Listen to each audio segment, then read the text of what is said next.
Prince Harry's writing his book, and I wasn't going to wait any longer. I needed to talk to our mate in the UK, Neil Sean, about all of this.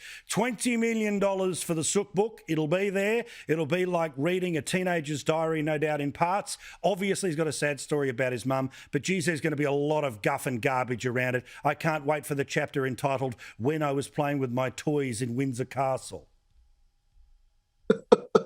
Hi, Paul. How are you? Now, listen, what I really want to know, well, two things really. The Greta Garbo Act went quite quickly, didn't it? You know, we want to be alone. That's out the window now. And what I think is interesting, two bits really. Will it come with crayons, or do you have to buy those as extra to colour the pictures in afterwards? But you're never really sure. On a more serious note, Penguin Random House must be nuts. The book publishing industry is in a major decline right now. You would have thought with the pandemic, people would start to read books. Here's the problem that you've got with Prince Harry's book. We know the story, and what you've got to do when you are somebody like him, they pay you that money to give you some dirt. So he's really going to have to turn over some people. And I think that's such a terrible situation to be in. If you really dislike your family that much for money, but, I tell you what is interesting. No word from Dame Meghan, you'll notice. She's letting him be the baddie throughout all of this. Yeah, so how does this work? Because, I mean, let's have a look at what they've been able to amass. Now, I understand that, that they needed the Netflix deal because, you've got to pay the rent, right? But that was a lot of money, right? Now it's the book deal that's even more money on top of that.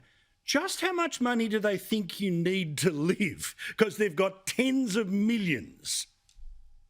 Well, you say that, let me tell you, the inside track on the Netflix deal, you don't get all of that money. They put that out. It's a bit like what Louis B. Mayer used to do with MGM and say, here's $1 million contract. But you only get that once the films start to make money. Now, the first thing they're doing, as we know, is this sort of cartoony thing, which has got the backing of Elton John's husband, David Furnish. So that's a surefire hit, right?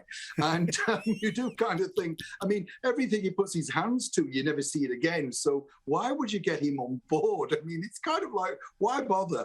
And I think just the topic of that, meeting historical figures through, and it's some girl's journey, it's all very woke, all very boring. If they were making something, magical that children could be really involved with, like a Disney flick, then people would be interested.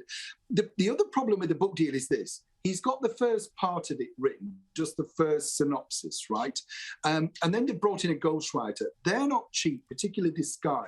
So when they've got this back and forth, a lot of people are saying, oh, it's because next year, we've got the platinum celebrations, that's why he's going to bring it out then. No, legally, they're going to take a long time to go through this book because remember, in the deluded Mogadon mind of Prince Harry, this is his truth. But we know the real truth. And, this is about a guy who's lived in a castle, privileged life, really never had to work at all in his entire life. And then he's sort of, back bitching on the people that paid for him for years. Where's this book going to go? In Poundland? I mean, who would buy it, really?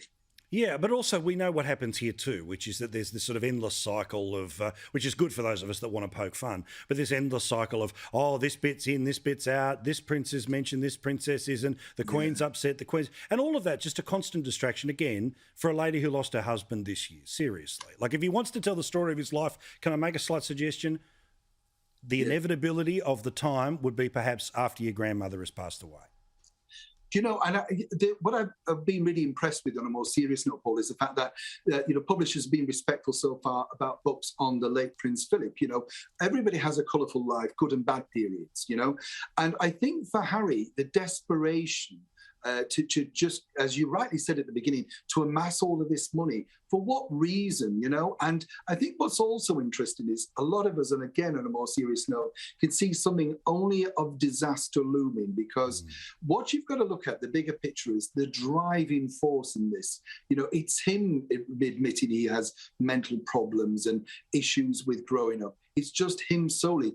Meghan's nowhere to be seen. And that, of course, paints a very different picture in the bigger picture, should things go equally wrong, if you get the drift. Very good point. The best thing about $20 million is split in half. It's still an awful lot of money. Thank you, mate. Do appreciate it. Thank you, Neil. Neil Shaw there. Real pleasure. In the UK.